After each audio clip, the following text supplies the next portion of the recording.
Dans cette vidéo, nous allons parler du contrat d'édition. On ne va pas aller dans tous les détails, parce que ce serait très long, mais voilà, je vais au moins vous brosser le tableau général de comment fonctionne un contrat d'édition. Alors, je l'ai expliqué déjà, dans un contrat d'édition, ce qui se passe, c'est que on détermine ce que vous cédez, pour combien de temps et à quel prix. Donc ce que vous cédez, ce sont les droits sur votre œuvre, ce qu'on appelle couramment le droit d'auteur.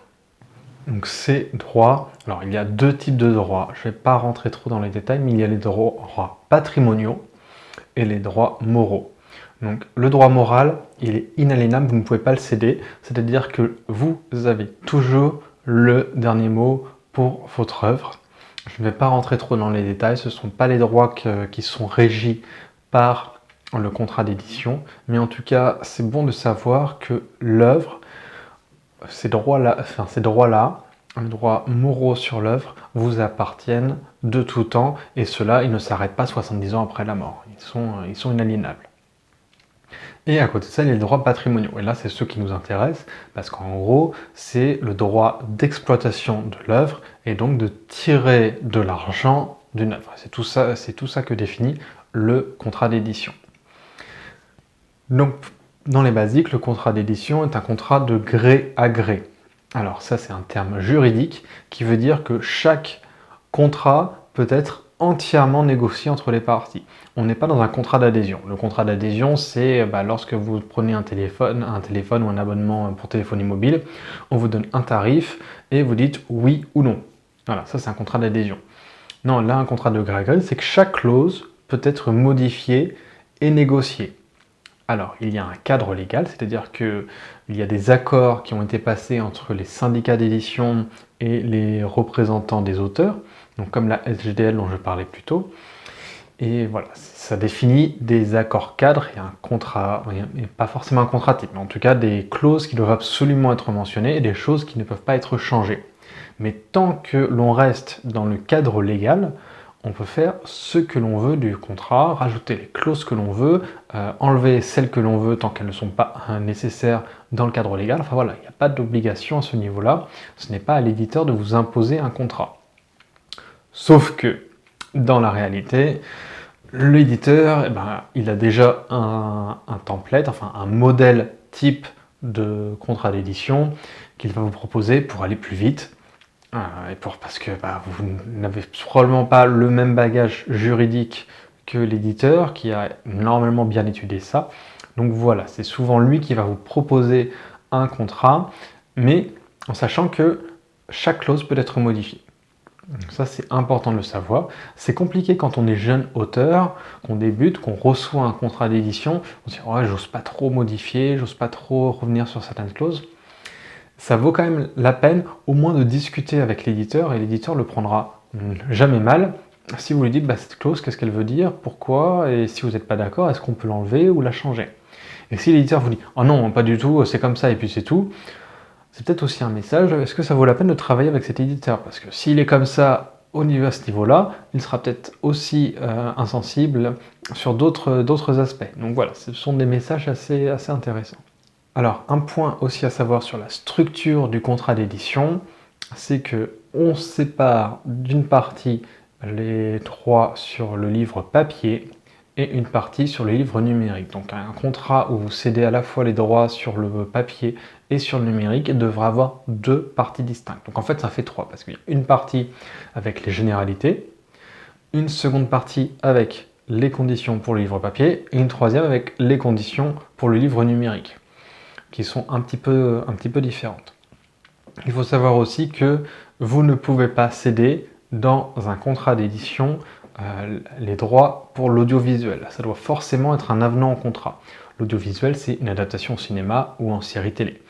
Donc ça, ce sera forcément un avenant au contrat. Avant, c'était dans les contrats, maintenant c'est un avenant. Donc si vous cédez dans le corps de votre contrat d'édition le droit d'exploitation audiovisuelle, sachez que ça ne vaut rien. Les clauses qui sont importantes, je ne vais pas aller dans le détail.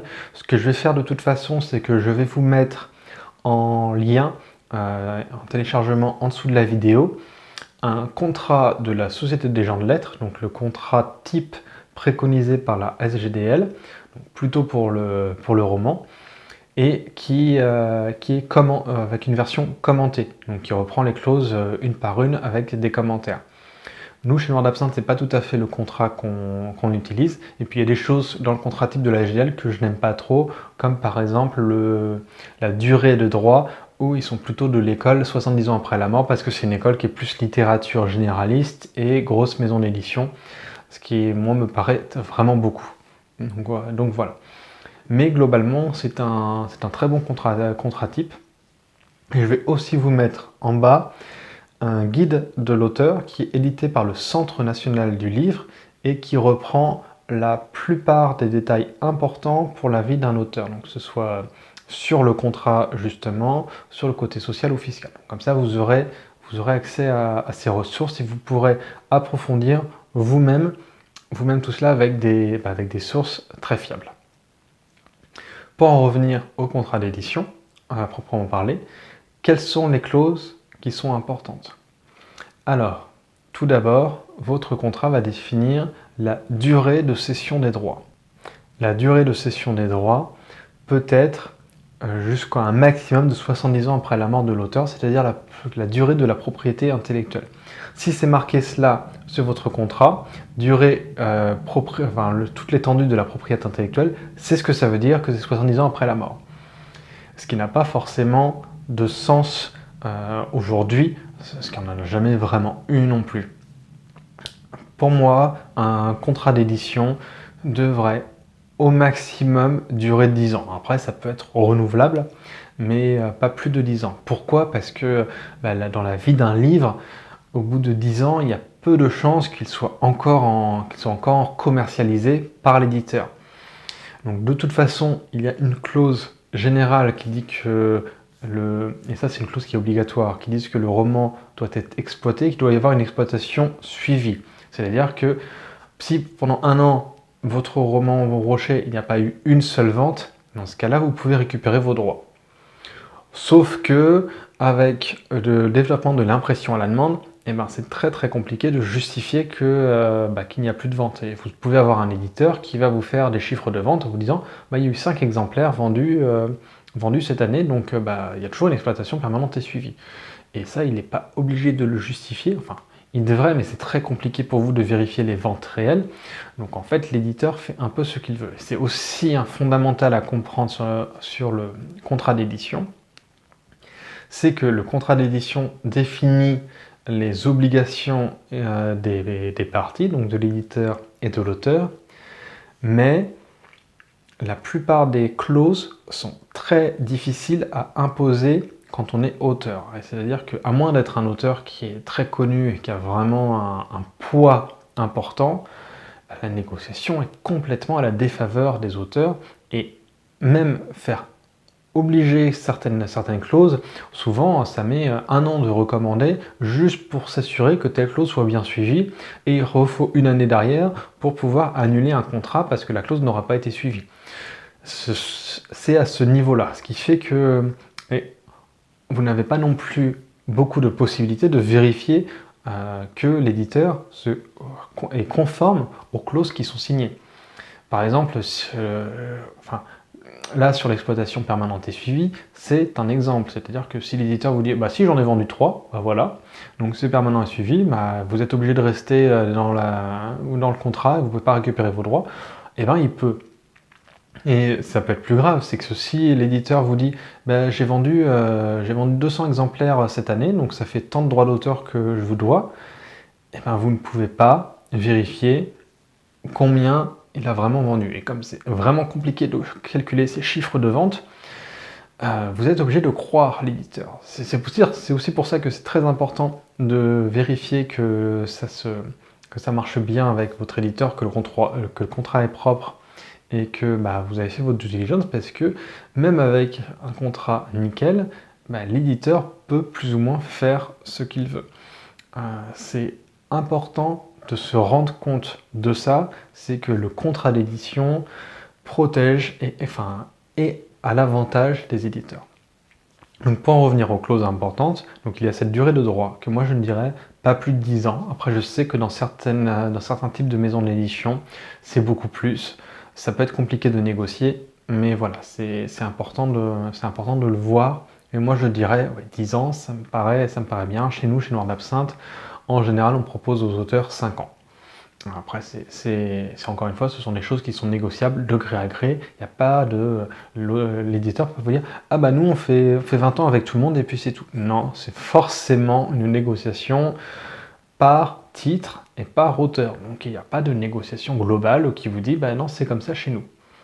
Bien sûr, vous aurez du mal à faire bouger l'éditeur s'il ne veut absolument pas, mais légalement, il ne pourra jamais vous dire bah c'est comme ça, voilà. Vous pouvez toujours renégocier les termes. Donc ça c'est quelque chose qui est important, qu'ils appliquent aussi bien pour le papier que pour le numérique. En général, la durée est la même. Et un autre point que vous avez qui est très important, c'est le taux de rémunération. Alors je dis taux parce que traditionnellement, on rémunère un auteur en pourcentage de droit d'auteur. C'est-à-dire que un livre vendu par exemple 20 euros, on va dire, pour que ce soit propre, l'auteur pourra toucher, s'il touche 10% de droits d'auteur, c'est qu'on lui versera 2 euros. Bon, un peu moins parce qu'on parle surtout sur du hors-taxe, mais voilà, c'est l'idée. C'est ce qui touchera par livre vendu. Et donc l'auteur est rémunéré par livre vendu, un pourcentage des ventes. Ce pourcentage, beaucoup d'associations d'auteurs se battent pour qu'il soit au minimum de 10% sur le brochet. Pour le numérique, je dirais plutôt aux alentours de minimum 20-25%. Certains éditeurs font moins, mais bon, voilà. Mais en tout cas, sur le brochet, 10%. 10%, c'est un chiffre qui est honnête pour commencer. Alors, c'est un chiffre qui est bas, on est d'accord. C'est compliqué pour un auteur d'en vivre, parce que s'il vend, je sais pas, s'il vend 100 exemplaires de son roman, ce qui pour un premier roman n'est pas forcément un chiffre catastrophique, hein, c'est possible de faire que 100 exemplaires. 100 exemplaires à 20 euros, et ben, il aura touché dans les 200 euros. Et même s'il a vendu 1000 exemplaires, alors là c'est vraiment un joli succès pour un premier roman. Alors ça dépend encore des genres, il y a des genres qui vendent beaucoup plus, ça peut comme en romance ou en thriller, ça peut être beaucoup plus haut même pour un premier roman. Il y a des genres qui vendent beaucoup moins. Mais même, il pourrait avoir touché 2000 euros. Pour peu qu'il ait passé 3 ou 4 mois à de travail sur son livre, ça fait pas cher l'heure de travail. Donc ça, il faut déjà en avoir conscience.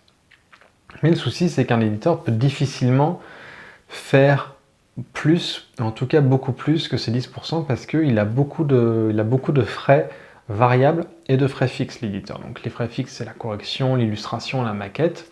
Donc alors soit qu'ils sont faits en interne quand c'est un gros éditeur, ou soit qu'ils sont externalisés, donc avec un freelance. Et donc dans ce cas-là, il faut qu'ils vendent un certain nombre d'exemplaires juste pour ne pas perdre d'argent. Et après, il faut qu'ils payent aussi l'impression de l'exemplaire. Donc ce qui fait que 10%, malheureusement, l'éditeur ne peut pas faire beaucoup plus. Ce qui est suggéré, c'est de faire un pourcentage qui est évolutif en fonction des ventes. C'est-à-dire, par exemple, 10% de la première à la 500e vente, 12% de la 501e à la 1000e, et puis 15% au-delà. Pourquoi? Parce que c'est-à-dire qu'une fois que les charges fixes sont comblées, il n'y a plus que les charges variables, donc l'impression des livres, le stockage, la distribution, etc. et les parts des libraires, mais c'est variable, c'est-à-dire que chaque exemplaire vendu fait gagner de l'argent à tout le monde. Dans ce cas-là, c'est plus facile de mieux rémunérer l'auteur. Mais dès le début, c'est très très compliqué. Donc 10%, ça paraît bien. Beaucoup d'éditeurs vont bien en dessous des 10%. Ça peut notamment être le cas en jeunesse, où traditionnellement ça peut être du 4% qui des fois est à se partager en deux entre l'illustrateur et l'auteur. Donc c'est-à-dire ça peut faire du 2%. Alors les ventes sont beaucoup plus élevées en jeunesse. En général ce sont des tirages surtout par les maisons d'édition jeunesse qui sont à 5000 ou 10 000 exemplaires, des trucs qui viennent de Chine, qui sont imprimés en Chine parce que c'est beaucoup moins cher et qui sont beaucoup vendus. Donc, ce qui fait qu'en termes de chiffres de vente réels, en termes de revenus réels, c'est pas moins intéressant, mais ça reste très très très faible. 2%, c'est honteux. Donc voilà, il y a des associations d'auteurs qui se battent aujourd'hui pour que ce soit un 10% minimum, et les associations d'éditeurs ne veulent pas en entendre parler. Pour moi, 10% en livre papier, ça me semble un chiffre honnête. Voilà, c'est en dessous, c'est vraiment peu. sauf pour le poche ou pour des éditions spéciales, mais pour un livre, on va dire, grand format, 10%, c'est classique et ça devrait pouvoir être fait. Donc maintenant qu'on parle d'argent, donc voilà, je disais 10% en brochet, et alors ce que la GDL préconise, c'est au moins le double en numérique. Et moi je dirais plutôt au minimum 25% en numérique, parce que là en numérique, il y a les frais fixes ont été faits surtout pour le papier, et le numérique, bon, il y a encore ces frais fixes à rembourser, c'est vrai, et il y a surtout des frais variables, c'est le pourcentage que se prend la plateforme de vente comme Amazon avec Kindle ou Fnac.com avec Kobo, donc ils se prennent un pourcentage. Mais une fois que le pourcentage est réglé, il n'y a aucun frais pour l'éditeur, il n'y a plus de frais variables, on va dire, il n'y a pas de charge d'impression.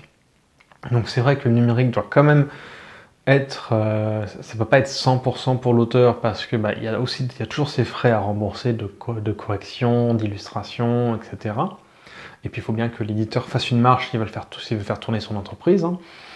Mais ça devrait au moins être 25%, je pense, pour l'auteur, et 25%, là aussi je suis pour de l'évolutif, peut-être 25, 30 et 35% selon le nombre de ventes. Donc voilà.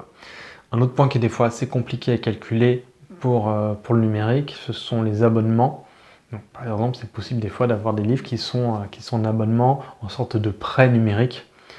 Et là aussi, l'idéal c'est d'avoir peut-être 25% des revenus réels que touche l'éditeur, parce que là c'est beaucoup plus compliqué à calculer. Mais bon, je ne vais pas rentrer à ce niveau de détail. Mais voilà, gardez comme chiffre 10% pour du brochet, 25% pour du numérique. Ça me paraît honnête pour du roman dans la majorité des cas. Un autre point qui se fait de moins en moins, c'est l'avaloir. Donc un avaloir, c'est une avance sur droit d'auteur que l'auteur n'a pas à rembourser si elle dépasse les droits d'auteur finaux. Donc je reprends mon exemple tout à l'heure, on a un livre qui est vendu 20 euros. Et un avaloir, ça va être l'éditeur qui va verser tout de suite, alors soit à la signature du contrat, soit à la parution, enfin il y a une date qui est définie, mais il va verser un montant de droit d'auteur, et les ventes suivantes en pourcentage seront déduites de ce montant. Donc j'explique, si on a par exemple un avaloir de 100 euros, on a des ventes de 10% sur 20 euros, et les 50 premières ventes, elles ne feront pas de chiffre supplémentaire pour l'auteur, qui commencera à toucher de l'argent à partir de la 50e vente. Mais si jamais il n'a vendu que 20 livres au total, les 100 euros seront restés dans sa poche. Traditionnellement, en édition contemporaine, donc littérature blanche, les avaloirs sont plutôt entre 1000 et 5000 euros. Quand ils étaient faits, ce qu'ils sont de moins en moins proposés par les éditeurs. Nous, on le propose avec Noir d'Absinthe, c'est en général autour des 100 euros. Alors, c'est un montant qui est très faible, mais bon, on n'a pas les mêmes tirages que les gros éditeurs, et puis l'imaginaire est un genre où les ventes sont globalement moindres. Mais malgré tout, on le fait. Pourquoi ? Parce que ça montre à l'auteur que l'on est prêt à lui verser un financement tout de suite. Et ça, c'est une marque de confiance à la fois dans le projet, dans l'auteur et dans la maison d'édition. Parce que ce qui peut se passer, c'est qu'il y a beaucoup de maisons d'édition qui ferment, parfois du jour au lendemain. Et c'est compliqué quand une maison ferme pour l'auteur de récupérer de l'argent. Donc ça arrive d'avoir des auteurs qui ont bien fait leur travail, qui ont signé des contrats corrects, et puis la maison d'édition a fermé avant qu'ils aient touché leurs droits. Parce que ça, je ne l'ai pas dit, mais les droits sont en général une fois par an. Ils sont versés une fois par an à la clôture comptable, plus ou moins, de la maison d'édition. Donc voilà, donc une fois par an, ça peut être que entre-temps, la maison d'édition ferme, pour peu qu'elle n'ait pas versé de droits du tout, et on peut avoir des auteurs qui ont vendu soit 20 livres, en général pas beaucoup si la maison d'édition ferme, mais peut-être plus, et qui n'ont jamais rien touché. L'avaloir permet de s'assurer qu'ils ont touché au moins un minimum. Donc je pense que c'est important. C'est très très compliqué pour un auteur de négocier ça avec une maison d'édition, mais ça vous donne, comme une maison d'édition le fait, c'est un gage de confiance supplémentaire et qui est important. Ça montre que la maison d'édition a confiance en vous, qu'elle est sérieuse et qu'elle vous considère. Donc un avaloir pour moi, même petit, même symbolique, c'est très important. Je reviens un dernier mot sur les montants des droits d'auteur. Quand je vous dis 10%, ça me paraît bien. Il faut faire attention quand c'est moins, bien sûr, ça paraît évident, mais il faut faire attention aussi quand c'est plus. Vous avez des fois des maisons d'édition qui vont vous proposer 20%, 25% parce que elles estiment que c'est ce que l'auteur devrait toucher sur le livre parce que c'est lui l'auteur et c'est lui qui a tout mis dans le livre. Alors je suis d'accord sur le fond, l'auteur mériterait de toucher bien plus que 10%. Sauf que dans le circuit du livre d'aujourd'hui, ce n'est pas possible de proposer à un auteur 20-25% sur un livre broché. C'est le plus sûr moyen de faire faillite très vite. Parce que le libraire prend une marge en général de 30 à 40%, la distribution ça refait 10%, il y a les frais, et vu les chiffres de vente globaux, c'est très très compliqué. J'ai vu des éditeurs qui proposaient des montants comme ça parce qu'ils voulaient s'engager et faire la différence par rapport à ce qui se fait habituellement, et qui revenaient sur leurs droits, qui finalement ne pouvaient pas les régler, ou qui fermaient carrément. Il faut faire attention quand les offres sont trop alléchantes. Il vaut mieux avoir un droit d'auteur, vaut mieux avoir un avaloir de 100 € avec un droit d'auteur de 10% que ne pas avoir d'avaloir et puis avoir un 25% et se dire « Ah oui, eux, ils nous prennent vraiment au sérieux et eux, ils s'engagent auprès des auteurs. » Ça peut être bienveillant, ça peut être honnête dans la démarche, mais c'est une démarche qui n'est pas sérieuse économiquement dans le système du livre d'aujourd'hui. Et malheureusement, ce n'est pas possible de faire bien le travail de maison d'édition en proposant de telles rémunérations. Donc faites attention avec les offres qui sont trop alléchantes, trop positives, parce que ça veut peut-être dire que la maison d'édition, même si elle y croit, ne sera pas en mesure de payer. Et si elle vous propose 25% et qu'au bout d'un an, elle a mis la clé sur la porte et que finalement elle ne vous paye rien, c'est vous qui l'avez dans l'os, même si la maison était bien bienveillante. Une autre clause qui est importante, et il faut faire très attention, c'est le droit de préférence. C'est une clause qui fait que pour un type donné de livre, vous êtes obligé de soumettre les prochains à l'éditeur en priorité. Et l'éditeur peut refuser ou non votre livre, mais en tout cas, ça vous enchaîne à un éditeur. Et pour peu que ça se passe mal avec cet éditeur, vous n'avez absolument pas envie d'y être enchaîné. J'ai pas mal de cas comme ça, d'amis qui s'engagent sur une série de romans ou sur plusieurs romans, qui au début le contrat a l'air sympa, et puis ça se passe mal avec l'éditeur, ils s'entendent mal, mais le contrat fait qu'ils ne peuvent pas partir, ne peuvent pas publier ailleurs, au moins dans la même littérature. C'est particulièrement gênant. C'est une clause classique où il faut vraiment faire attention. Je serais d'avis de toujours la supprimer. Si l'éditeur veut vous garder, qu'il vous propose des contrats de qualité et qu'il s'occupe bien de vous et vous aurez envie de rester. Je ne vois pas l'intérêt d'une clause de préférence. Et si jamais il doit vraiment y en avoir une, il ne faut pas que ce soit pour plus d'un ou deux livres, parce que des fois c'est 5 livres. Enfin, vous imaginez, vous êtes engagé pour 5 romans après le premier, pour peu que ça se passe mal, vous n'aurez plus jamais envie d'écrire avec eux, voire plus envie d'écrire du tout. Donc il faut faire très attention à cela. Donc voilà pour les clauses qui sont principales. C'est vraiment celles qu'il faut regarder. La durée, les taux de droit d'auteur, la clause de préférence. Donc c'est vraiment ce qui compte. Après, un autre point plus général, sachez que tout ce que vous ne cédez pas explicitement dans un contrat d'édition n'est pas cédé. C'est-à-dire que si vous ne cédez pas l'exploitation pour la radio, par exemple, il y a une clause comme ça, c'est dans une clause le droit de représentation. Ça peut être si c'est pas marqué la radio, un éditeur ne pourra pas faire, par exemple, de lecture audio à la radio, de feuilleton narratif comme ça existe, parce qu'il ne l'aura pas cédé. Alors je prends cet exemple, c'est le premier qui me vient en tête, mais il y en a beaucoup. Par exemple, ça ne pourra pas être adapté en jeu vidéo si ce n'est pas marqué qu'il y a une adaptation en jeu vidéo. Ne pourra pas être adapté en poche si ce n'est pas clairement marqué. Donc tout ce qui n'est pas marqué n'est pas cédé. En général, dans les templates, les éditeurs marque tous les cas possibles et imaginables pour s'assurer que si jamais il y a une opportunité, elle soit possible. Mais voilà, c'est ce que vous ne cédez pas, n'est pas cédé par implicitement. Il faut que ce soit explicite. Donc voilà, je pense avoir fait le point sur, au moins sur les points principaux du contrat d'édition. Je ne vais pas aller plus loin parce qu'il faudrait plusieurs heures et une étude approfondie du contrat d'édition. Ce n'est pas mon métier, mais comme je vous l'ai dit, si vous avez des questions plus en détail, rapprochez-vous de la SGDL, rapprochez-vous de vos centres du livre régionaux. Ça vaut la peine de poser ces questions parce que on pourra vous répondre sur le contrat d'édition, sur n'importe quel doute que vous pouvez avoir lorsque vous y êtes confronté. Encore une fois, le contrat d'édition est à l'avantage de l'éditeur et il vous couvre au final assez peu en tant qu'auteur.